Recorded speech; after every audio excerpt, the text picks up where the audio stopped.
Halo Sensikers, kembali berjumpa bersama saya Denny Darko. Tidak ada yang namanya misteri, yang ada adalah tanda-tanda yang kita semua coba untuk mengerti. Yuk, kita menyimpang dulu dari berita artis, dari gosip-gosip mereka. Kita obrolin tentang kebangsaan dan berwarga negara. Baru-baru ini, KPK baru saja dianggap dilemahkan dengan disudahinya kontrak atau diputuskannya hubungan kerja kepada 75 orang yang mereka ini pegawai KPK yang dianggap pegawai KPK yang berdedikasi.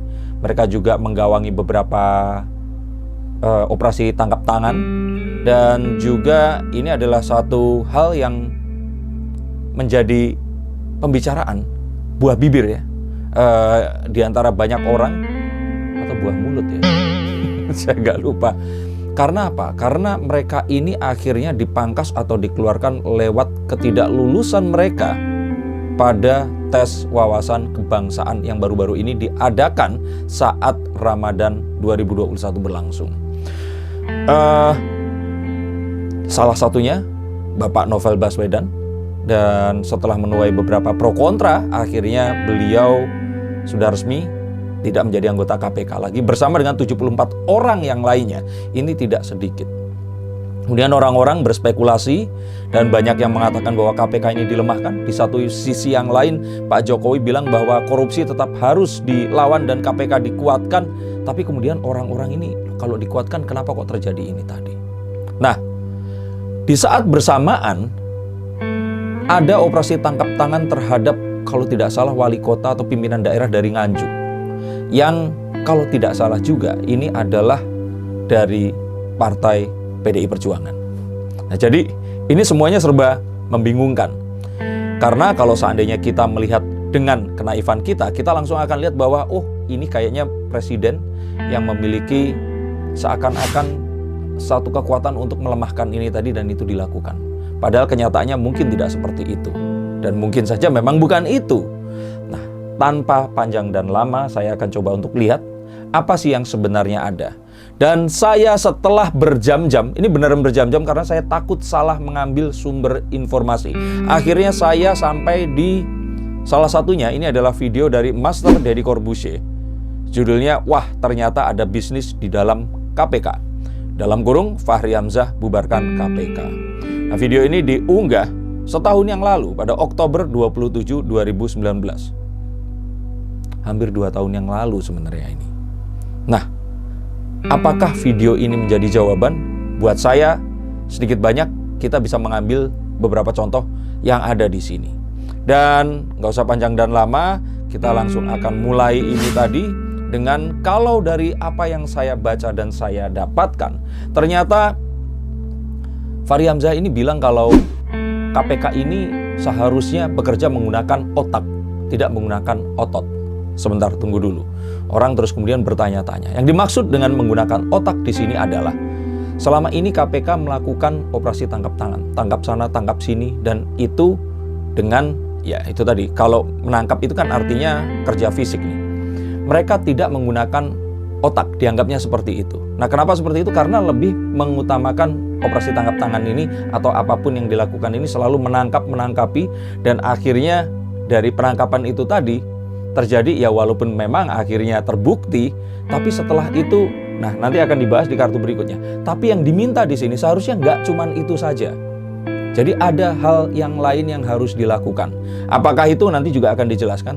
Tapi yang pasti di sini, beliau ini tadi menganggap bahwa KPK saat kemarin ini itu terlalu mengutamakan tangkap sana, tangkap sini, sadap sana, sadap sini. Dan ini adalah sesuatu yang terus kemudian menjadi keresahan untuk beberapa orang. Loh, artinya kalau mereka resah berarti mereka ini korupsi. Nah, ini dibahas juga di sini. Jadi langsung tonton saja, ada di konten Master Deddy Corbuzier.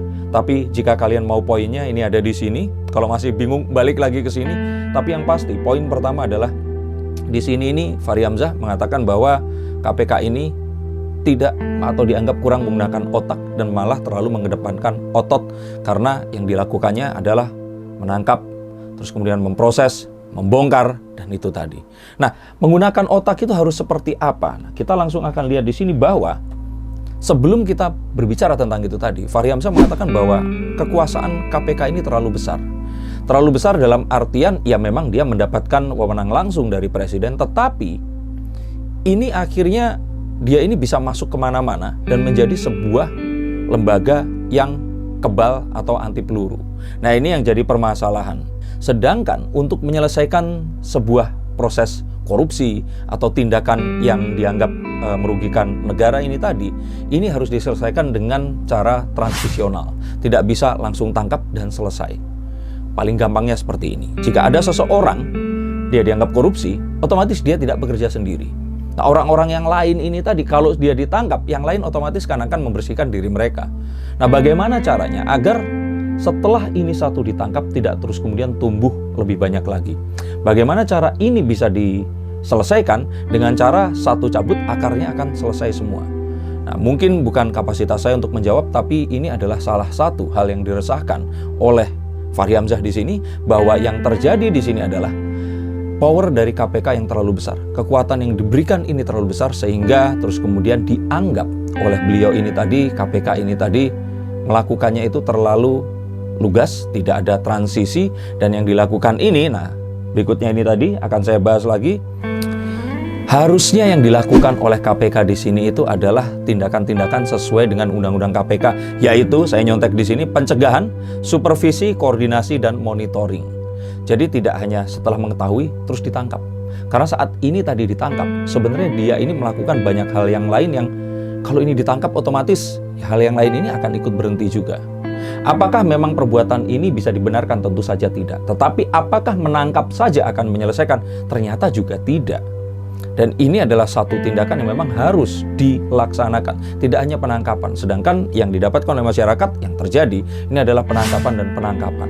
Apakah memang harus ada satu satu tinjauan ulang terhadap ini? Nah, mungkin itu saat ini yang sedang dilakukan. Tapi yang saya lihat di sini, dari apa yang dikatakan adalah kurangnya penerapan tindakan-tindakan pencegahan, supervisi, koordinasi, dan monitoring ini yang sesuai dengan Undang-Undang KPK terhadap semua proses yang terjadi. Kembali lagi, ini sesuatu yang disampaikan oleh Pak Fahri Hamzah, dan apakah itu betul atau tidak, at least itu masuk ke akal saya. Dan yang terus kemudian kita lihat di sini adalah adanya satu anggapan bahwa saat KPK ini sibuk menangkap sana menangkap sini, artinya KPK ini sukses. Padahal saat KPK ini sibuk, artinya tingkat korupsi itu banyak. Apakah ini adalah sebuah euforia? Karena bangsa kita yang sudah selama sekian lama dalam Orde Baru, rezim otoriter, mulai menjadi demokrasi dengan reformasi, kita rindu adanya sesuatu yang selama ini kita tidak berdaya sama sekali. Terus kemudian ada banyak hal yang diungkap, banyak hal yang terus kemudian dibongkar, orang-orang kaya yang ditangkap, pengusaha dan konglomerat yang akhirnya diselidiki, dan kita sebagai rakyat jelata yang kebanyakan memang kaum proletar dan hanya bisa menikmati lewat televisi dan pandangan mata saja akan ke hedonisme yang mereka lakukan, oknum-oknum ini tadi, akhirnya mereka ini hore dan happy. Padahal yang kita lihat di sini adalah saat itu tadi terjadi, mungkin saja itu tidak menyelesaikan permasalahan utama. Gambaran yang lain adalah, siapa tahu kalau ternyata kita menangkap satu orang, dengan meringankan hukuman orang ini tadi, maka kita akan bisa membongkar kasus-kasus yang lain. Dan ini seharusnya sebuah taktik dan teknik penyidikan yang biasa dipergunakan.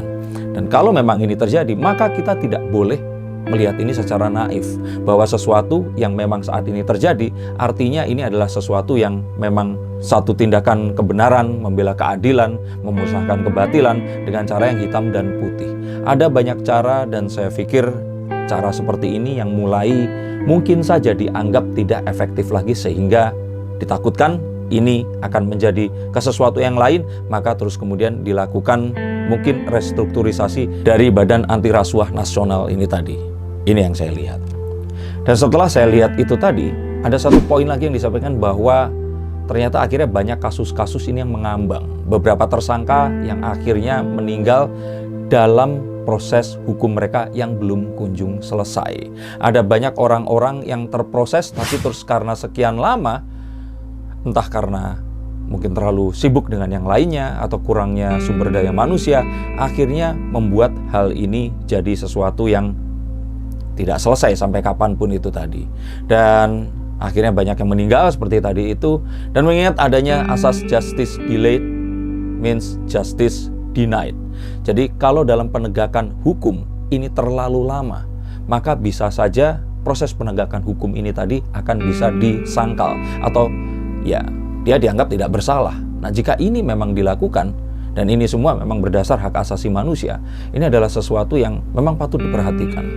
Jadi menurut saya apapun yang saat ini terjadi di KPK ini adalah sebuah upaya untuk merestrukturisasi kembali tugas KPK dan siapa yang ada di dalam KPK. Tidak hanya sampai di sini, ternyata ada satu hal yang menarik dan ini saya pikir adalah satu hal yang positif yang disampaikan oleh Fahri Hamzah di sini adalah berdemokrasi di era netizenisasi seperti ini. Ini bahasa saya sendiri, itu ternyata tidak gampang.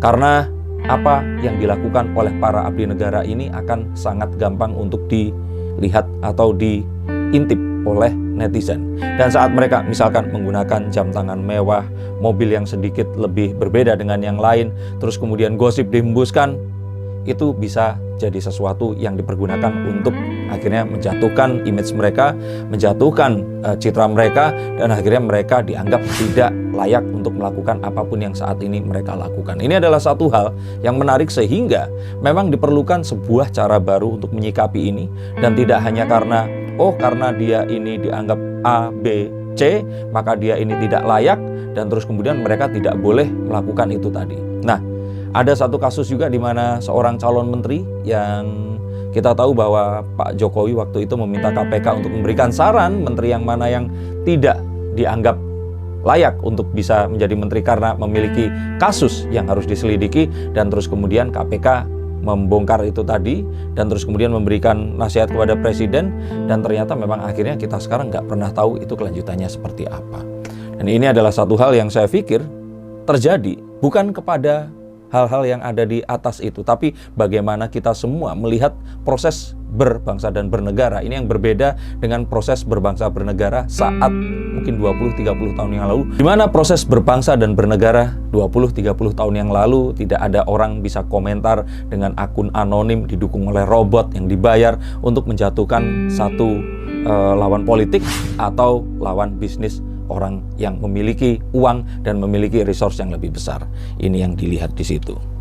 Dan ada sesuatu yang menarik yang disampaikan oleh Pak Fahri Hamzah ini atau Fahri Hamzah, bahwa adanya kubu-kubu yang mulai bermunculan di dalam KPK itu sendiri sebelum akhirnya 75 orang ini tadi dianggap tidak lulus dalam wawasan kebangsaan, yaitu kata beliau ada di dalam wadah pegawai yang mereka berkubu-kubu, dan saat mereka ini berkubu-kubu, nah ini kemudian membuat tugas KPK yang seharusnya ini satu semuanya, satu pendapat, satu jalan, dan akhirnya mereka ini kompak menjadi lebih lemah. Dan apakah ini salah satu cara yang harus ditempuh oleh pemerintah untuk merapikan kembali derap langkah KPK melawan korupsi dan tindakan rasuah di negara Republik ini? Dan sepertinya diperlukan sebuah simbol seperti KPK ini untuk bisa menjadi simbol yang menegakkan keadilan, memberantas korupsi dan tindakan-tindakan yang dianggap merugikan negara. Nah, tapi memang simbol ini menjadi simbol ini tidak ringan atau mudah. Dan untuk itu pemerintah Pak Jokowi sendiri mungkin di sini mencoba untuk merestrukturisasi ini, walaupun akhirnya terjadi pertentangan, bahkan soal-soal di dalam wawasan kebangsaan ini sempat dipertanyakan dan dianggap ini mempolitisasi, tapi ya semua yang terjadi dalam pemerintahan bukankah sebuah tindakan politik? Dan saya pikir selama ini menguntungkan masyarakat, bangsa kita, seharusnya ini bisa kita dukung. Dan saat jika ini terjadi, dan di saat bersamaan sedang dilakukan tangkap tangan terhadap kepala daerah dari Nganjuk itu tadi, seharusnya ini adalah sebuah bukti bahwa ya ini dilakukan tanpa adanya tebang pilih. Dan mungkin kita sampai kepada hal ternyata memang korupsi ini tidak bisa langsung dipotong begitu saja. Ini memang harus dilakukan sebuah cara transisional. Mengapa? Karena kadang kita menganggap bahwa jika seseorang ini korupsi, maka kita menganggap orang ini jahat, memakan uang rakyat dan semuanya, yang mana artinya memang betul seperti itu. Tetapi apakah terus kemudian hal ini memang terjadi karena dia sendiri? Apakah dia lakukan itu sendiri yang pertama? Yang artinya jika dia mengaku, mungkin saja teman-temannya akan bisa terungkap. Mungkin saja sistem yang sudah ada sejak zaman dulu sampai sekarang ini bisa dibongkar dan diperbaiki. Dan jika memang ini terjadi, apakah memang terus kemudian orang ini dihilangkan semua haknya? Di mana tujuan dari KPK ini sendiri adalah memberantas korupsi, di mana jika korupsi ini terjadi dan ditangkap, jika hanya melahirkan korupsi yang berikutnya, maka apa yang dilakukan tentu saja kurang efektif. Sehingga tindakan yang disarankan oleh Pak Fahri Hamzah di sini adalah bagaimana KPK ini dengan transisional bisa menyelesaikan ini tadi tanpa menggunakan itu tadi metode yang mengedepankan penangkapan dan juga pembongkaran, karena seperti yang diketahui dengan kekuatan yang absolut yang dimiliki oleh KPK, dia berhak untuk menyadap ke sana kemari, menyimpulkan sendiri. Dan apakah ini sudah dibenarkan? Apakah ini bisa dibela? Apakah saat orang tadi sudah ditampilkan, apakah terus kemudian semua haknya hilang atau tidak? Ini yang sepertinya akan mulai dibenahi lagi. Dan saya masih tetap percaya dengan pemerintah, dengan semua yang terjadi ini, bahwa ini semua mengarah ke sesuatu yang baik. Kita tinggal tunggu saja tanggal mainnya. Dan kembali lagi, ini bukan film. Apa yang terjadi ini tidak terjadi di buku komik. Orang yang jahat bukan seseorang yang memang punya keinginan jahat, melakukan hal yang jahat, berwajah jahat, dan sebagainya. Tapi bagaimana kita menghentikan tindakan dari orang ini tadi? Dan apakah orang ini tadi memang melakukan itu dengan terpaksa, atau juga dia sukarela, atau memang dia adalah biangnya? Kita juga tidak mengetahui ini. Dan dengan ini semua harapan kita adalah kita tahu dan kita mendengar dari banyak sumber. Kita tidak terhasut oleh tujuan satu atau kelompok orang tertentu yang malah mereka ini ternyata adalah para koruptor yang berusaha untuk melemahkan KPK ini dengan menghilangkan kepercayaan masyarakat terhadap lembaga anti rasuah ini, sehingga kita terus kemudian tidak percaya lagi saat pemerintah berusaha untuk memperbaiki kinerja KPK yang sesungguhnya. Harapan kita masih tetap bersama pimpinan negara dan abdi masyarakat yang lain. Tidak juga artinya 75 orang ini distempelkan dan artinya mereka seperti yang dikatakan. Anggap saja ini adalah sebuah proses untuk menjadi yang lebih baik, dan beberapa orang memang akhirnya harus menelan pil pahit, dan pada kenyataannya tidak semua orang akan bisa disenangkan dengan ini. Dan dari kartu saya ini kita akan melihat bahwa Indonesia sedang menuju ke arah proses demokratisasi yang lebih baik, dan semoga kita nanti masih diberikan umur yang panjang untuk bisa menikmati hasil yang diperoleh oleh proses yang ada saat ini. Terima kasih sudah menyaksikan konten ini. Selamat merayakan Hari Raya Idul Fitri 1442 Hijriah, dan salam untuk semua keluarga. Dan ingat, jangan mudik dulu karena Corona masih ada di sekitar kita. Terima kasih, sampai jumpa dan salam.